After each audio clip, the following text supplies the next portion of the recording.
저는 올해로 결혼 4년 차, 이제 막 돌을 지난 예쁜 딸을 키우며 사는 30대 여자입니다. 오늘은 저와 우리 식구들이 사는 이야기를 한번 해드리고 싶어서 어렵사리 사연을 보낼 결심을 하게 되었네요. 평소에 긴 글을 잘 써본 적이 없어서 두서가 없더라도 너그러이 봐주시면 감사하겠습니다. 세상에 딸 같은 며느리라는 말이 많이 있잖아요? 저희 시어머니도 제가 시댁에 처음으로 인사드리러 갔을 때 당신께서 딸이 없고 아들만 하나 키우느라 아쉬움이 많으셨다고 말씀하셨어요. 내가 진짜 딸 하나 더 낳고 싶었는데 옛날에 우리 집이 먹고 살기 힘들어서 딸 없이 산 게 평생의 한이 됐어. 만약에 너희들 결혼하게 되면 내가 며느리라 생각 안 하고 우리 딸이라 생각하면서 평생 예뻐해 줄 테니까 너무 겁먹거나 걱정하지 마. 요즘에 시집살이 시키는 간 큰 시어머니가 어디 있니? 처음 인사드리러 간 자리에서 이렇게 말씀을 하시길래 솔직히 속으로 코웃음을 쳤습니다. TV 드라마나 주변의 많은 사람들 이야기를 들어봐도 세상에 딸 같은 며느리가 어디 있겠어요? 아무래도 팔은 안으로 굽는 법이고 남의 집 딸보다는 자기 아들이 우선이겠죠. 그냥 인사치레로 하시는 말씀이라 생각하면서 한 귀로 듣고 한 귀로 흘렸습니다. 어차피 저도 시어머니에게 딸처럼 잘할 자신 없었고 처음에야 저렇게 말을 하는 거지 막상 결혼하고 살다 보면 시부모보다는 남편과의 관계가 훨씬 중요하다고 생각했어요. 결혼식 올리고 초반 신혼 때도 어머님이 정말 제게 잘해주셨습니다. 어머님도 성격이 쾌활하시고 저도 사회생활 오래 하면서 부침성이 좋은 편이라 시어머니께서 저를 우리 딸이라 부르시며 잘 챙겨주시더라고요. 가끔 시댁에 찾아가면 손가락 하나 까딱하지 말라 하시면서 마치 어릴 때 할머니 집에 온 것처럼 계속 먹을 걸 가져다 주시고 그냥 소파에 편히 누워서 TV 보고 놀다 가라고 말씀하셨습니다. 속으로 이래도 되나 싶어 어리둥절하면서도 시부모님이 워낙 편하게 저를 대하시니 그냥 이 순간을 즐기기로 마음을 먹었어요. 시댁 도착하면 어머님이 주신 편한 옷으로 갈아입고 남편이랑 소파에서 편하게 뒹굴거리며 아버님이랑 같이 야구 보고 뉴스 보고 어머님이랑 드라마나 트로트 방송 같이 보면서 이것저것 설명하시는 걸 듣다 보면 나름 재미도 있더라고요. 밥 차리는 것부터 치우고 설거지하는 것까지 저는 손도 못 대게 하시고 아예 주방엔 들어오지도 말라며 물 한 잔 마시는 것도 직접 떠다 주셨어요. 아이고 우리 딸 그냥 필요한 거 있으면 나한테 말만 해라. 못난 내 아들이랑 결혼해서 살림하며 사느라 힘들 텐데 집에 오면 내가 다 해주고 싶어서 그래. 이 이야기를 친정 부모님한테 했더니 오히려 우리 엄마 아빠가 펄쩍 뛰시면서 아무리 그래도 그렇지 시댁에 가서 그렇게 편하게 있으면 되겠냐고. 지금이야 서로 좋으니까 상관없어도 나중에 문제될 수 있으니 그렇게 하지 말라고 하셨어요. 제 생각도 시부모님이 저한테 지나치게 잘해주시는 이유가 제가 남편이랑 잘 지냈으면 하는 마음에 더 오버해서 잘해주시는 거라 생각했었죠. 아무리 딸 같은 며느리를 원한다고 해도 세상에 그런 게 어디 있겠습니까? 저희 부부가 조금 남들과 달랐던 점은 제가 남편보다 연봉이 높다는 점이었어요. 남편은 7급으로 시작해서 지금은 6급 공무원이고 저는 이름 들으면 다들 아실 만한 IT 대기업에서 일을 하고 있어요. 매달 통장에 꽂히는 실수령 금액과 연말 명절 보너스 등을 합쳐보면 남편과 제 연봉이 2배 정도 차이가 나거든요. 그래도 공무원이라 집 살 때 대출 받는 점에서도 남편이 조금 유리한 부분이 있고 나중에 늙어서 연금 나오는 것도 있으니 이래저래 서로의 부족한 부분을 잘 채워주는 사이라고 생각해요. 프로포즈를 받고 결혼을 하려고 보니 제가 그동안 결혼 자금으로 모아둔 돈이 남편보다 훨씬 많더라고요. 애초에 부모님에게 금전적인 지원은 받지 말자고 이야기했기 때문에 남편이 모은 돈 7천만 원 그리고 제가 모은 1억 8천이 있었고 나머지 금액은 남편 명의로 대출을 받아 신혼집을 구입했었죠.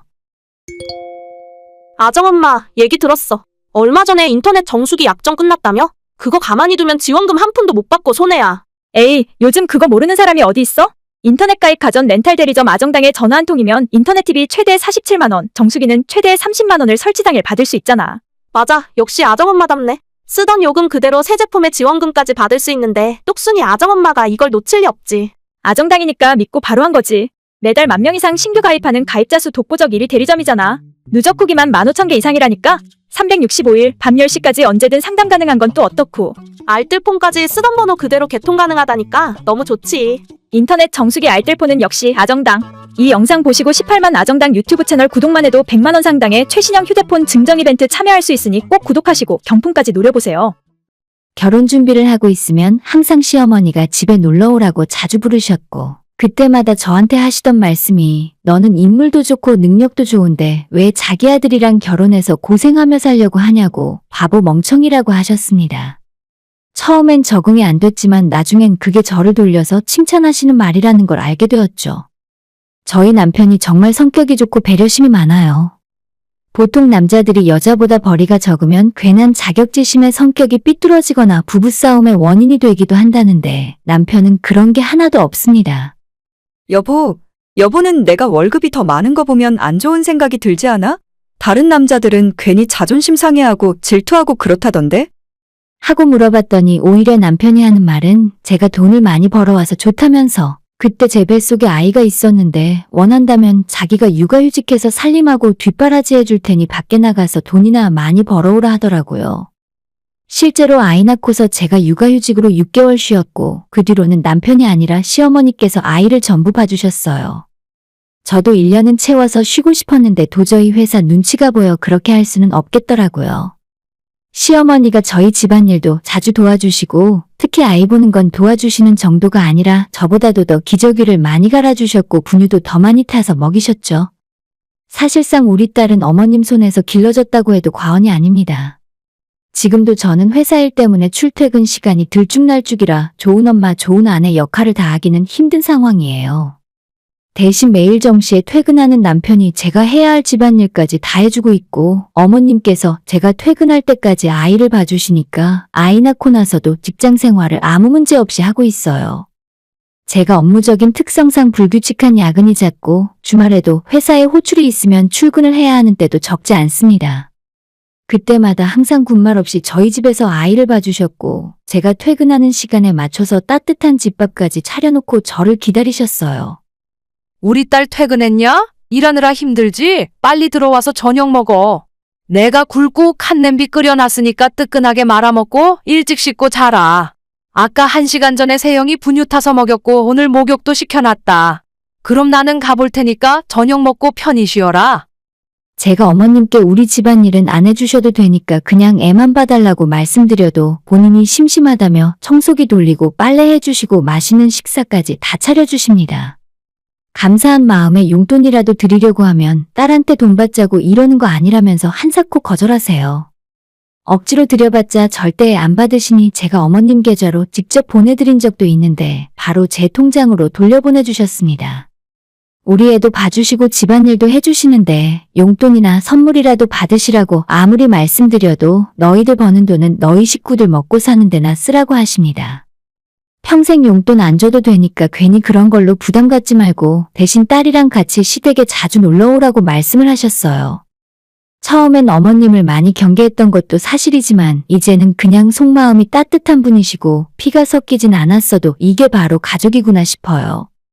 가끔 주말에 남편에게 아이 맡겨놓고 어머님이랑 마트에 장 보러 같이 가서 재료 사다가 시부모님과 함께 저녁 만들어서 먹곤 합니다. 아이 물건 사러 백화점 갈 때도 남편보다는 어머님이랑 다니면 더 재밌어요. 옷이나 물건도 더 잘 봐주시고 수다 떨다 보면 시간 가는 줄 모르겠더라고요. 예전에는 어머님 아버님이 저한테 잘해주셔도 남편 없이 저 혼자 만나기에는 부담스러웠는데 이젠 남편 없어도 저 혼자 딸 데리고 시댁에 자주 놀러 갑니다. 얼마 전부터는 어머님이랑 같이 목욕탕도 가봤는데 서로 목욕하는 취향도 비슷해서 같이 다니니까 즐겁더라고요. 제 친구들한테 시어머니랑 같이 목욕탕 다닌다고 이야기했더니 그게 말이 되는 소리냐고 경악을 금치 못했습니다. 그런데 저는 어머님이랑 같이 옆에 누워서 세심받고 식혜를 마시면서 마스크팩하고 수다 떨고 있으면 3시간, 4시간이 그냥 지나갑니다. 아마 어머님이랑 나이 차이가 나지만 대화가 잘 통해서 더 그런 것 같아요. 시어머님이 말로만 우리 딸 하시는 게 아니라 제가 작년에 남편이랑 사소한 문제로 다투다가 싸움이 커진 적이 있었거든요. 회식을 하고 11시쯤 집에 돌아가려고 휴대폰을 보니 부재중이 10통이나 와 있었습니다. 분명 오늘 회식한다고 며칠 전에 얘기를 했었고 그날 급하게 퇴근하느라 남편에게 늦게 들어간다고 문자를 쓰다가 미처 전송 버튼을 못 눌렀더라고요. 남편도 깜빡했는지 전화를 하자마자 화를 내더군요. 아니, 늦게 오면 늦게 온다고 말을 좀 해주지. 나는 퇴근하면 집안 정리하고 엄마가 집에 돌아가면 세영이 보면서 너만 기다리고 있는데 연락 한 통이 그렇게 어렵냐? 애 봐주는 우리 엄마한테 안 미안해? 너는 이제 내 생각도 안 하냐? 일찍 좀 다녀, 애 엄마야. 미안해. 걱정했어? 엊그제 내가 말했잖아. 오늘 회식이라고. 근데 말이 좀 심하네. 평소에 불만이 그렇게 많았니? 지금 생각해보면 아무 일도 아니지만 서로가 서로에게 서운해하고 자존심을 세우다 보니 이상하게 부부싸움이 며칠 동안 계속됐어요. 남편 꼴도 보기 싫어서 아이까지 데리고 집에서 나왔는데 막상 집을 나왔더니 아이와 함께 마땅히 갈 곳이 없었습니다. 친정으로 가기엔 은근히 멀고 또 우리 친정 부모님한테 남편이랑 부부싸움했다고 걱정 끼쳐드리고 싶진 않았어요. 저도 그때 무슨 생각으로 왜 그랬는지는 모르겠는데 자연스럽게 택시를 잡아타서 가까운 시댁으로 향했습니다.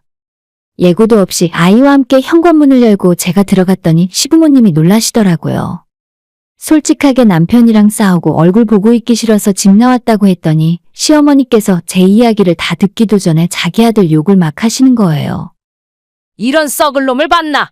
지가 뭘 잘했다고 집안에서 큰 소리야?